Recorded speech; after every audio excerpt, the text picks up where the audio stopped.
ദൈവനാമത്തിന് മഹത്വമുണ്ടായിരിക്കട്ടെ.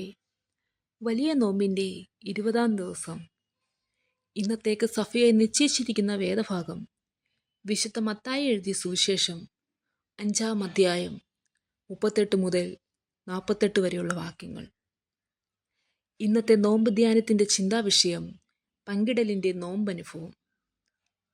മത്തായിയുടെ സുവിശേഷം 5 മുതൽ 7 വരെയുള്ള അധ്യായങ്ങൾ കർത്താവിൻ്റെ പർവ്വത പ്രസംഗങ്ങളാണ്.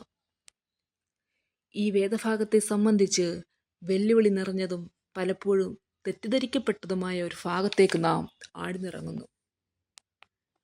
പരമ്പരാഗത ധാരണകളെ മറികടന്ന് നമ്മുടെ ശത്രുക്കളിലേക്ക് പോലും വ്യാപിക്കുന്ന ഒരു സ്നേഹം സ്വീകരിക്കുവാൻ യേശു തൻ്റെ പഠിപ്പിക്കലുകളിൽ നമ്മെ ഓരോരുത്തരെയും പ്രോത്സാഹിപ്പിക്കുന്നു.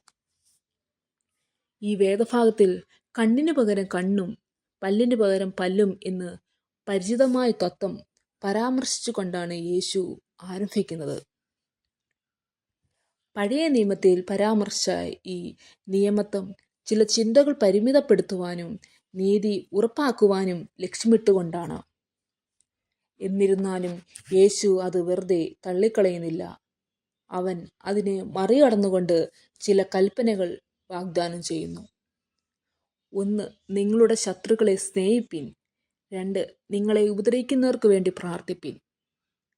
അപ്പോസ്തല പ്രവർത്തികൾ 10-ാം അധ്യായം 34-ാം വാക്യത്തിൽ പത്രോസ് പറയുന്നത്, ദൈവത്തിന് മുഖപക്ഷമില്ല എന്നും ഏത് ജാതിയിലും അവനെ ഭയപ്പെട്ട് നീതി പ്രവർത്തിക്കുന്നതിനെ അവൻ അംഗീകരിക്കുന്നു എന്ന് ഞാൻ ഇപ്പോഴും യഥാർത്ഥമായി ഗ്രഹിക്കുന്നു. ദൈവത്തിൻ്റെ കണ്ണിൽ എല്ലാവരും ഒന്നു തന്നെ.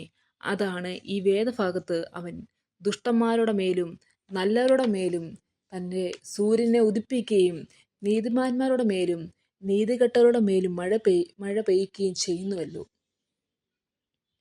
നാം ഓരോരുത്തരുടെയും ജീവിത സ്വഭാവത്തിൽ യേശു കർത്താവ് എങ്ങനെയായിരുന്നോ അപ്രകാരം നാം ആയിരിക്കണം എന്നുള്ളത് കർത്താവിടെ ആഗ്രഹിക്കുന്നു.